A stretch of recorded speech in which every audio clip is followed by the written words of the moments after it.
Assalamualaikum warahmatullahi wabarakatuh. Halo teman-teman, kami dari kelompok 5 Farmasi A yang beranggotakan Adit Pramudia, Dinda Rahmi, Isti Restu, dan Putri Aprilia akan mempresentasikan materi farmasi lingkungan mengenai ekosistem.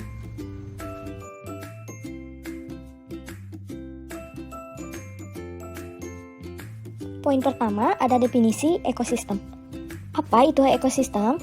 Ekosistem adalah hubungan yang terus-menerus antara komunitas makhluk hidup dan lingkungan fisiknya dapat menimbulkan suatu kesatuan organisasi kehidupan yang disebut dengan ekosistem. Ekosistem adalah ekologi yang terbentuk oleh sistem timbal balik yang tidak dapat terpisahkan antara makhluk hidup dengan lingkungannya. Ruang lingkup ekosistem. Ekosistem terdiri dari dua komponen, yaitu komponen abiotik dan komponen biotik. Komponen abiotik adalah komponen penyusun ekosistem yang terdiri dari benda-benda tidak hidup. Sedangkan komponen biotik itu sebaliknya, yaitu komponen penyusunnya terdiri dari makhluk hidup. Kemudian komponen biotik terbagi menjadi 3 bagian, yaitu produsen, konsumen, dan dekomposer. Nah, produsen, konsumen, dan dekomposer itu saling berhubungan membentuk rantai makanan. Rantai makanan merupakan gambaran sederhana dari proses makan sampai dimakan yang terjadi di alam. Rantai makanan menentukan aliran energi dan daur materi, kemudian rantai makanan juga membentuk jaring-jaring makanan. Jaring-jaring makanan merupakan hubungan alami dari rantai-rantai makanan dan representasi grafis dari proses makan dan dimakan dalam komunitas ekologi. Kemudian, setelah membentuk jaring-jaring makanan, daur materi dapat berupa daur biogeokimia. Daur biogeokimia adalah siklus unsur atau senyawa kimia yang berasal dari komponen biotik dan kembali lagi ke komponen abiotik. Komponen ekosistem. Ekosistem terdiri dari atas 2 komponen utama, yaitu komponen biotik dan komponen abiotik. Yang pertama ada komponen biotik. Komponen biotik meliputi komunitas makhluk hidup. Setiap makhluk hidup dalam ekosistem menempati suatu tempat hidup yang spesifik. Tempat hidup yang spesifik tersebut dikenal dengan istilah habitat. Setiap makhluk hidup yang memiliki peran khusus di dalam habitatnya. Peran atau cara hidup yang khusus dari setiap makhluk hidup di dalam habitatnya disebut relung ekologi atau nisia. Penyusun dari komponen biotik terdiri dari produsen atau autotrof, yaitu ada konsumen atau heterotrof, dan juga pengurai atau dekomposer. Yang kedua ada komponen abiotik. Komponen abiotik yaitu komponen yang di dalamnya terdiri dari makhluk hidup atau organisme yang mempengaruhi keberlangsungan hidup. Komponen abiotik meliputi benda-benda tak hidup. Yang pertama ada cahaya matahari. Cahaya merupakan salah satu energi yang bersumber dari radiasi matahari. Cahaya matahari terdiri dari beberapa macam panjang gelombang. Jenis panjang gelombang, intensitas cahaya, dan nama penyinaran cahaya matahari berperan dalam kehidupan organisme. Yang kedua ada air. Air terdiri dari molekul-molekul H2O. Air dapat berbentuk padat, cair, dan gas. Di alam, air dapat berbentuk padat, misalnya es dalam es dan kristal es atau salju, serta berbentuk gas berupa uap air.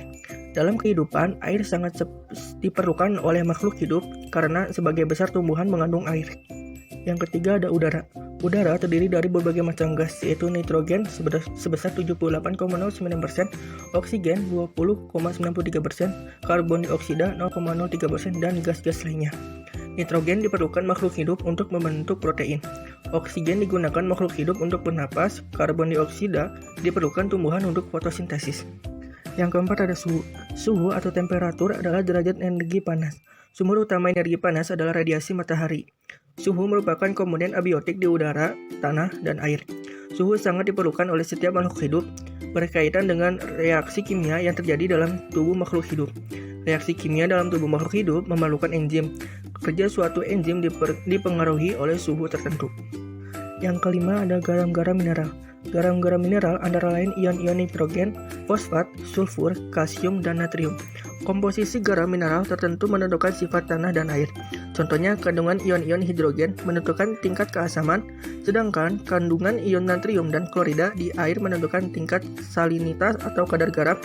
Tumbuhan mengambil garam-garam mineral atau unsur hara dari tanah dan air untuk proses fotosintesis. Yang terakhir ada tanah.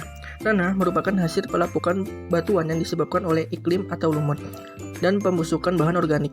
Tanah memiliki sifat, tekstur, dan kandungan garam mineral tertentu. Tanah yang subur sangat diperlukan oleh organisme untuk memenuhi kebutuhan hidupnya. Tumbuhan akan tumbuh dengan baik pada tanah yang subur.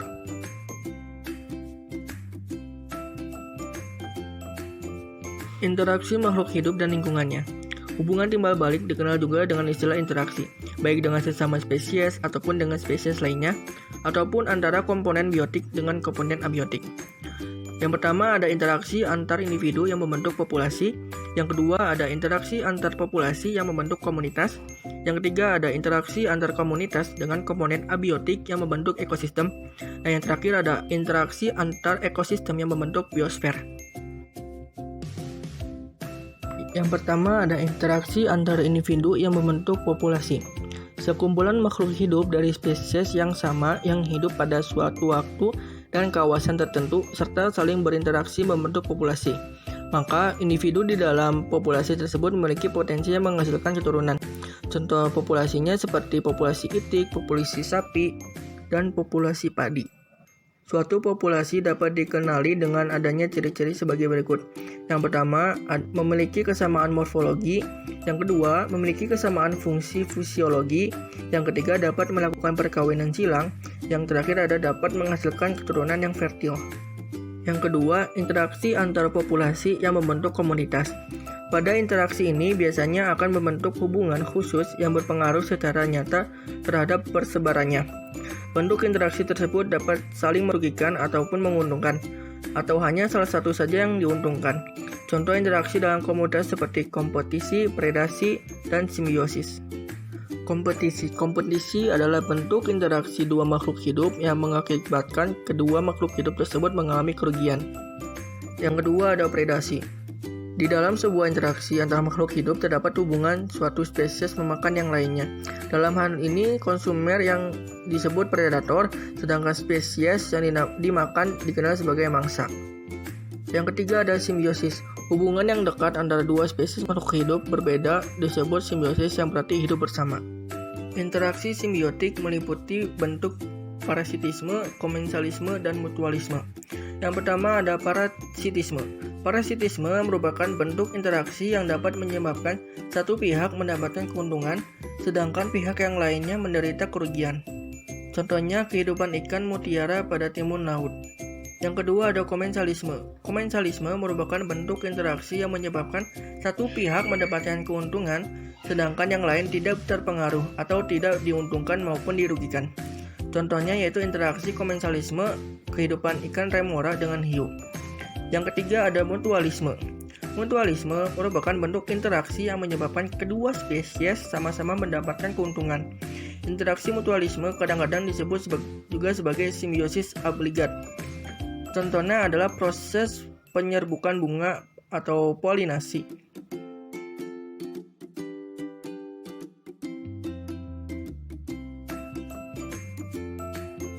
Yang ketiga yaitu ada interaksi antar komunitas dengan komponen abiotik yang membentuk ekosistem.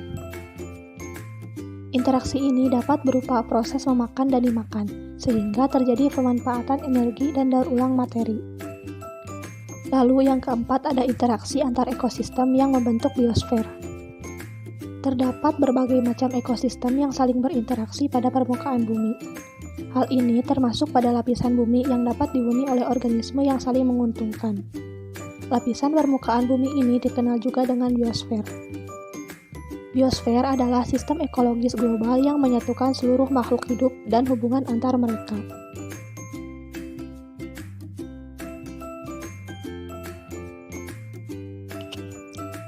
Lalu, pembahasan yang selanjutnya yaitu mengenai tipe-tipe ekosistem. Pada umumnya, tipe ekosistem utama terdiri dari ekosistem akuatik atau air, ekosistem terestrial atau darat, dan ekosistem buatan.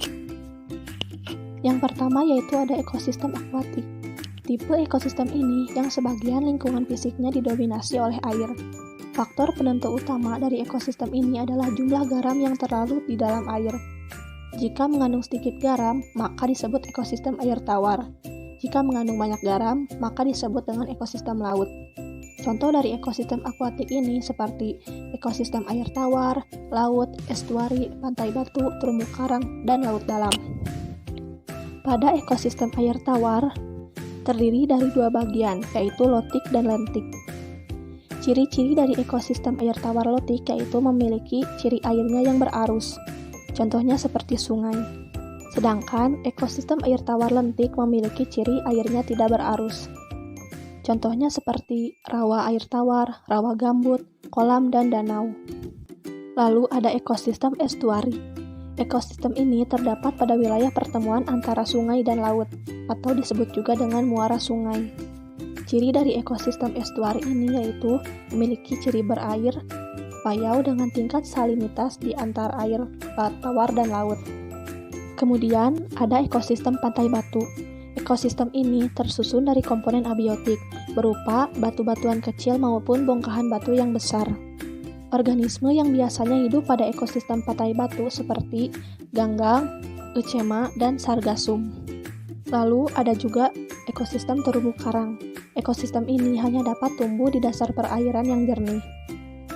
Organisme yang hidup pada ekosistem ini antara lain porifera, coelenterata, ganggang, berbagai jenis ikan, serta udang. Lalu yang terakhir ada ekosistem laut dalam, merupakan zona pelagik laut. Ekosistem ini berada pada kedalaman 76.000 meter dari permukaan laut, sehingga tidak ada lagi cahaya matahari. Oleh karena itu, produsen utama di ekosistem ini merupakan organisme kemoautotrop. Selain ekosistem akuatik tadi, ada juga ekosistem terestrial atau darat. Tipe ekosistem ini sebagian besar lingkungan fisiknya berupa daratan. Ekosistem ini mempunyai bagian daerah yang luas dengan habitat dan komunitas tertentu yang disebut bioma. Contoh dari ekosistem ini yaitu hutan musim, padang rumput, gurun, taiga, tundra, hutan tropis, dan sapana. Kami akan mengulas sedikit mengenai contoh-contoh ekosistem terestrial. Yang pertama yaitu tundra. Tundra ini memiliki karakteristik bioma yang sangat ekstrim, yaitu lama musim dingin yang lebih panjang daripada musim panas. Dalam kondisi demikian, sangat sedikit ditemukan jenis tumbuhan dan hewan yang hidup di sana. Lalu yang kedua yaitu ada taiga. Taiga ini terdapat di wilayah utara hutan gugur subtropik dan juga di pergurunan tropis. Ciri dari iklim taiga ini yaitu musim dingin yang panjang. Hujan turun hanya pada musim panas. Taiga merupakan hutan pinus atau konifer yang selalu hijau. Lalu yang terakhir yaitu ada savana. Savana ini terdapat di wilayah sekitar Khatulistiwa dengan curah hujan lebih rendah daripada hutan hujan tropis.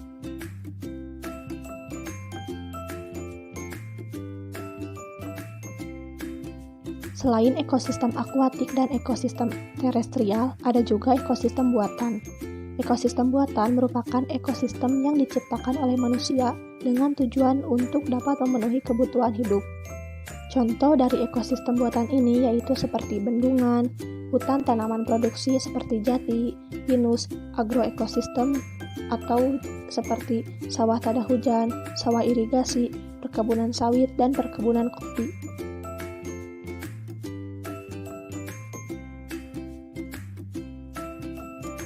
Proses-proses dalam ekosistem. Dalam aspek-aspek yang fundamental, suatu ekosistem menunjukkan berbagai proses, seperti sirkulasi, transformasi, serta akumulasi materi dan energi melalui organisme berdasarkan pada aktivitasnya. Proses seperti fotosintesis, respirasi, predasi, dan komposisi merupakan aktivitas biologi yang penting sehubungan dengan proses dalam ekosistem tersebut. Contohnya yaitu sirkulasi materi. Sirkulasi materi merupakan siklus yang melibatkan unsur senyawa kimia yang mengalami pemindahan melalui organisme hidup dan beredar kembali ke lingkungan fisik. Dalam siklus ini terjadi hubungan antara komponen biotik dan abiotik. Siklus materi yang dianggap penting yaitu siklus air, oksigen, karbon, nitrogen, fosfor, dan belerang. Selanjutnya yaitu aliran energi. Aliran energi dalam pemindahan energi adalah energi matahari, kemudian masuk ke dalam komponen biotik ekosistem melalui produsen. Energi ini kemudian disimpan dalam bentuk zat organik yang dapat digunakan sebagai bahan makanan. Energi yang terdapat dalam tumbuhan ini akan berpindah pada herbivora yang memakannya.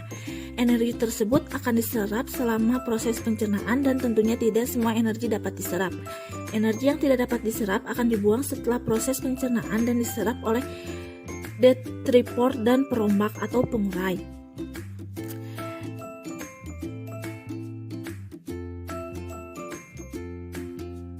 Tingkat tropik dalam ekosistem.